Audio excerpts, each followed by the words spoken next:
I want to start our deep dive today by putting you, the listener, right into the middle of a 10-second mental experiment.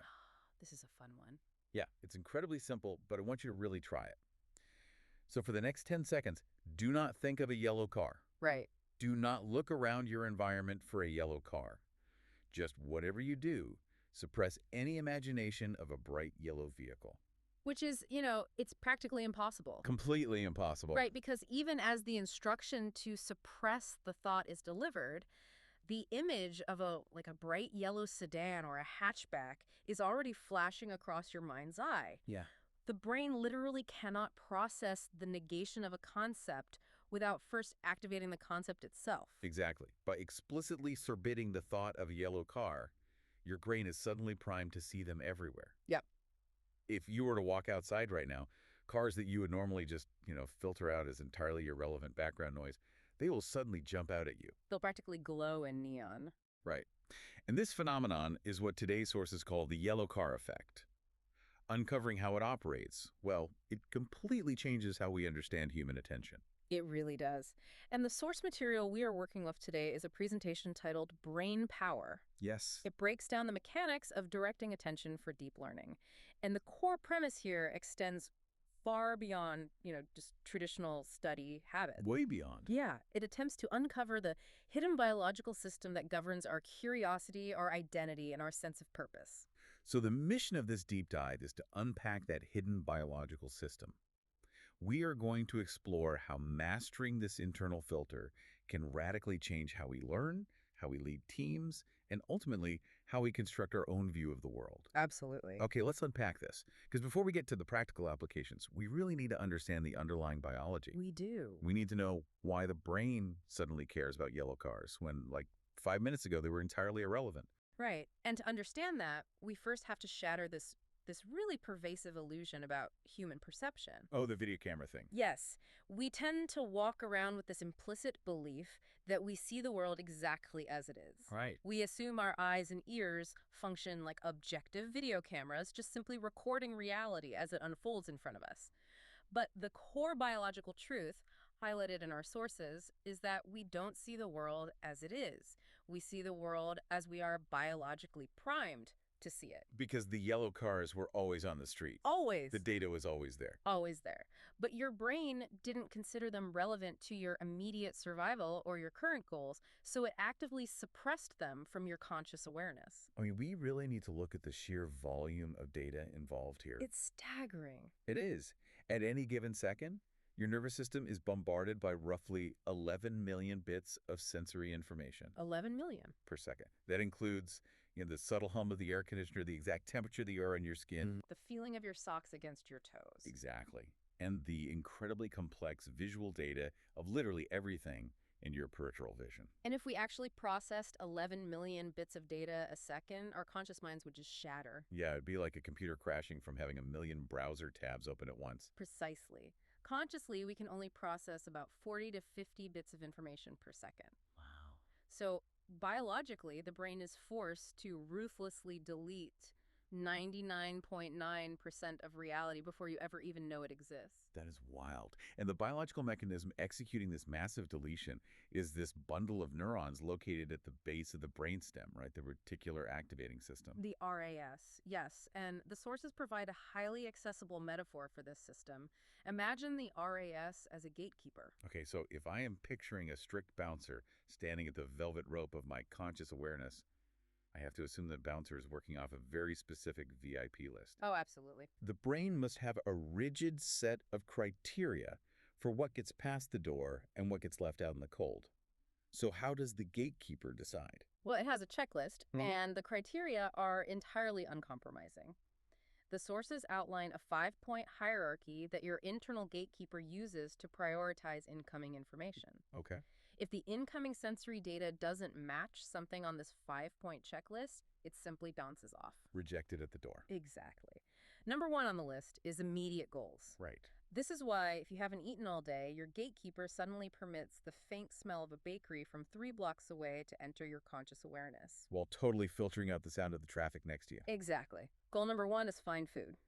And number 2 is emotional state. Yes. If someone is operating from a place of high anxiety, their RAS is actively scanning the environment for evidence that justifies that anxiety.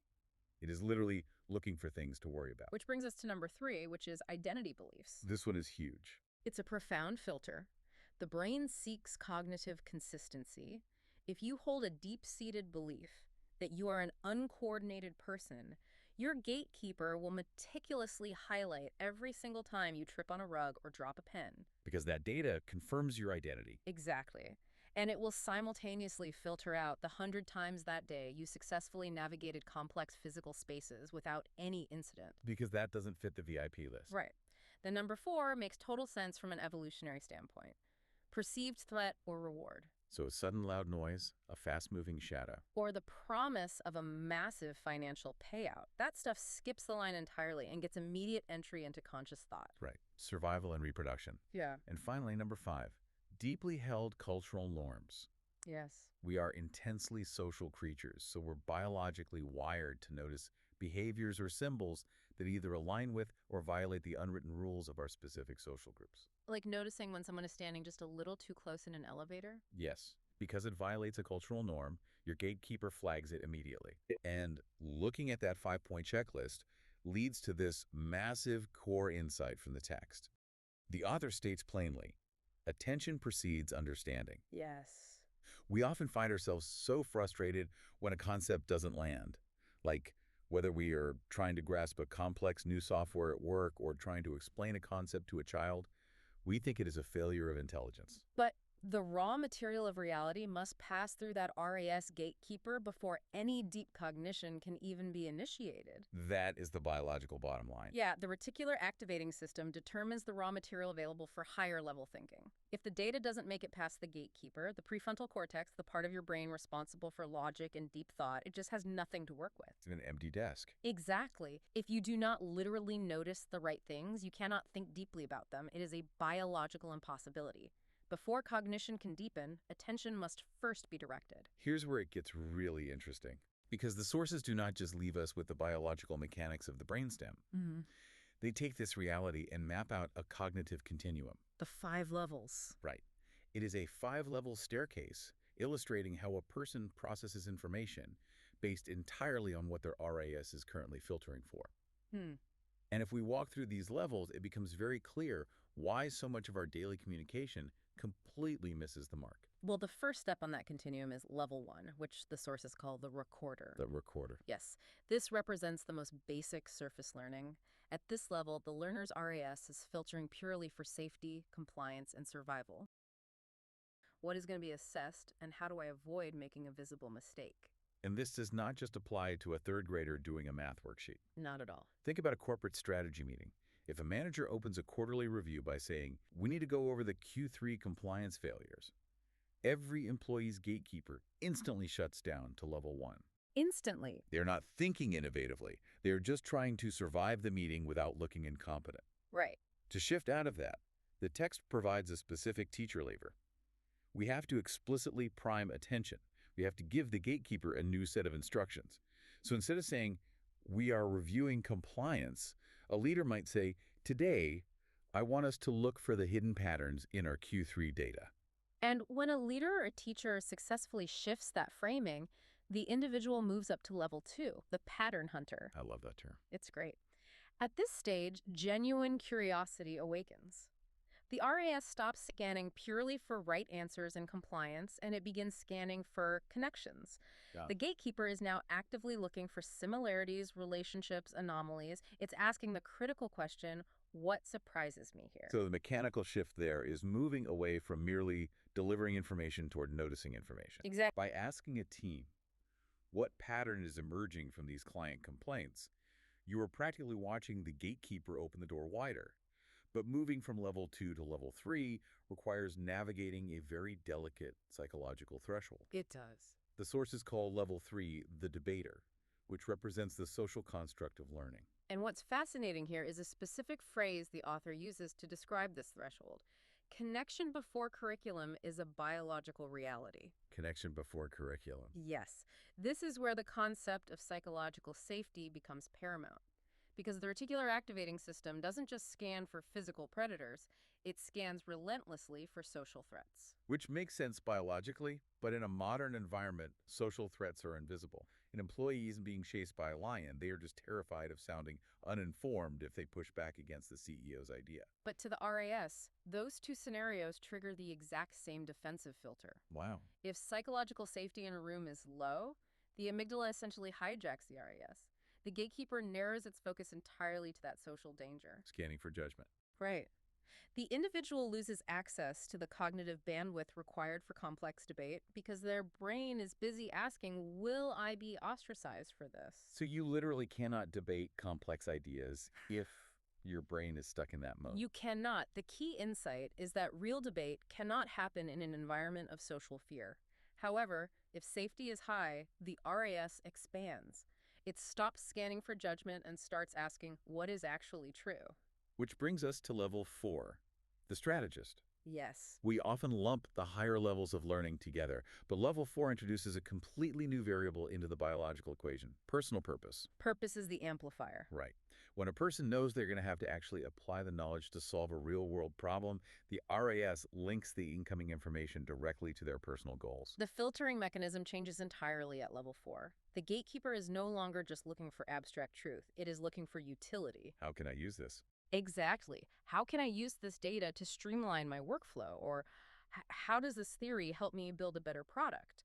When purpose is injected, attention is radically amplified because the brain categorizes the information as highly relevant to the individual's future success. And that amplification reaches its absolute peak at level 5, the mentor. Yes. The cognitive demands of having to teach a concept to someone else force the RAS into its most expansive state. When you know you have to explain a complex software update to the new interns tomorrow, your gatekeeper doesn't just look for utility. It looks for structure, clarity, and narrative. The biological chain reaction from level 4 to level 5 is incredibly elegant. It operates on a distinct sequence. Let's hear it.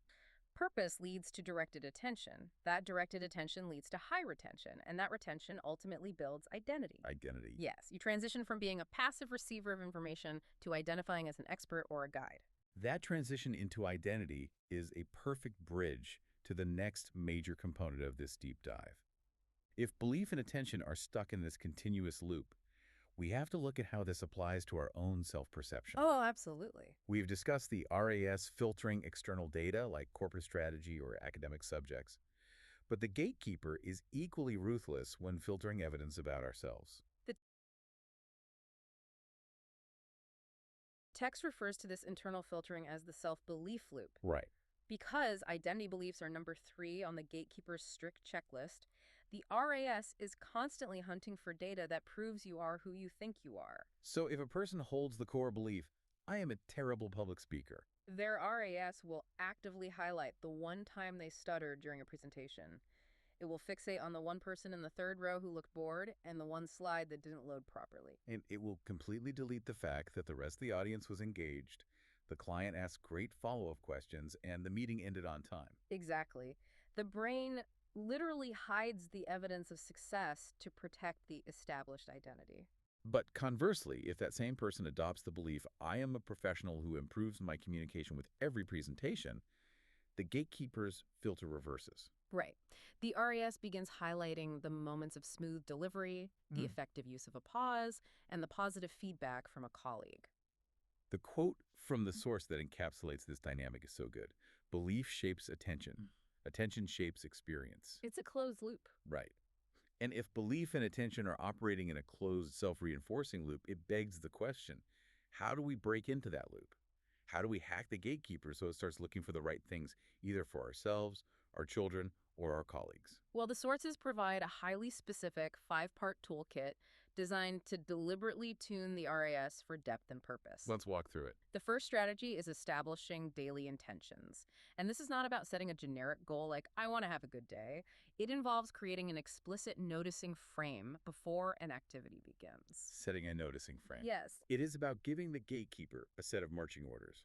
If a manager starts a tense project review by stating, today, in this meeting, we are specifically noticing moments of team resilience, The brains in that room are chemically primed to look for resilience. Exactly. They will spot a team member stepping up or a creative workaround that would have otherwise been filtered out as irrelevant. And strategy 2 pairs perfectly with those intentions, utilizing identity-based language. Yes.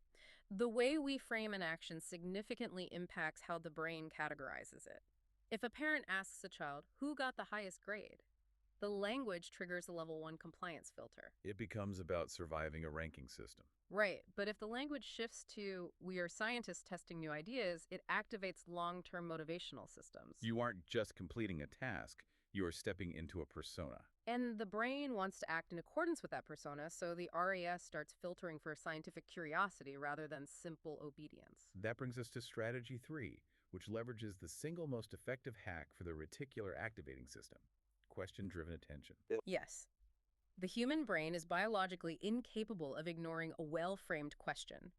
Questions act as immediate involuntary cues for the gatekeepers. It operates exactly like the yellow car experiment. Exactly. The moment you ask a team, what is the hidden bottleneck in this supply chain, or who actually benefits from this new policy, the brain has no choice but to start scanning the environment for the structure and clarity required to answer that specific prompt. Which seamlessly integrates with strategy 4, priming for mentorship.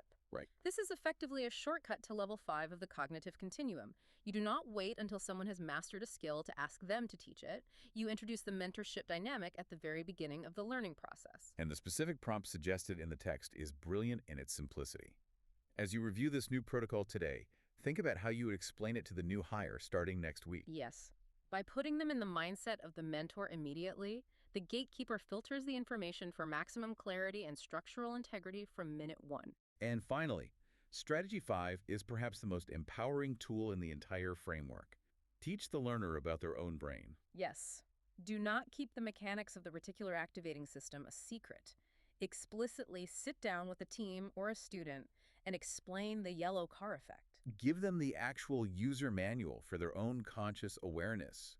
Show them that their brain is a loyal servant that will aggressively hunt for whatever they tell it matters. Right. If they instruct their brain to look for slights, insults, and failures, it will deliver a world full of them.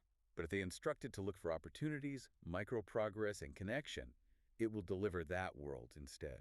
The ultimate objective of Strategy 5 is to hand conscious control of the filter over to the individual. So what does this all mean when we zoom out?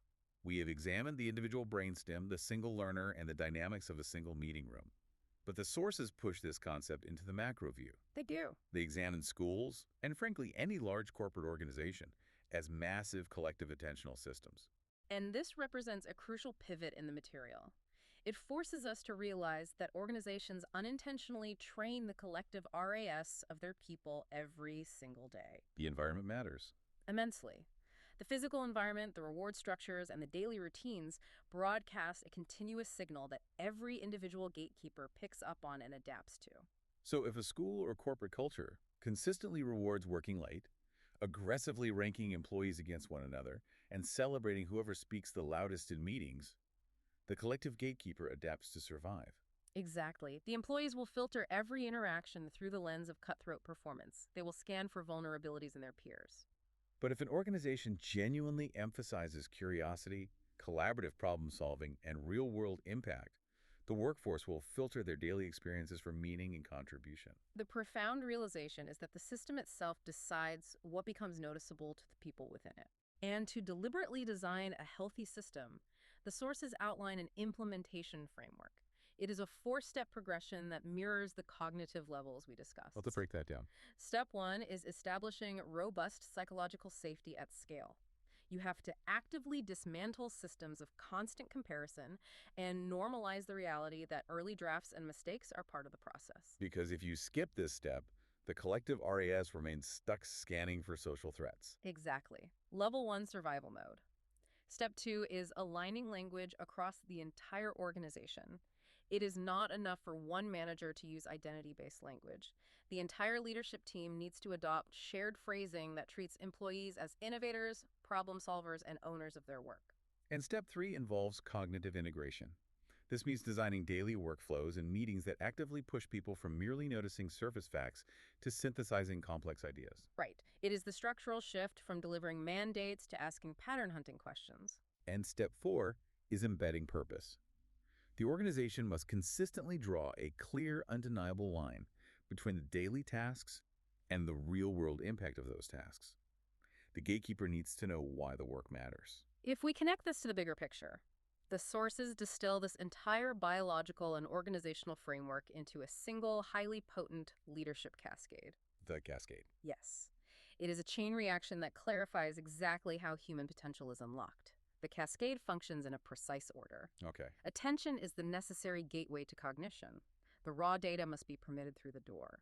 Cognition then determines the depth of thought. Right. That depth of thought dictates the actual impact an individual or a team has on the world. The reality of that impact is what constructs identity. And finally, that formed identity fuels deep-seated belief. It is a perfectly closed loop. And the central takeaway from that leadership cascade is undeniable. If we want profound, innovative thinking in our organizations, at our schools, or our homes, we cannot simply demand it. We cannot mandate curiosity. We must deliberately direct attention. If the attention is properly directed, the belief and the innovation will inevitably follow. The sources beautifully encapsulate this with a statement that really serves as the thesis for our entire discussion today. Here's the quote. Children become what they repeatedly notice. Wow. And frankly, adults do too. We become what we repeatedly notice. It is a heavy realization, but it is incredibly empowering. I want to turn this directly back to you, the listener. Yeah. Take a moment today to reflect on your own environment. Think about the strict gatekeeper standing at the door of your conscious mind right now. What specific VIP list is your internal balancer working from? Good question. When you log into your computer in the morning, or when you walk through your front door at night, are you filtering your reality for curiosity? Or are you just scanning for compliance and survival? Are you looking for moments of genuine connection?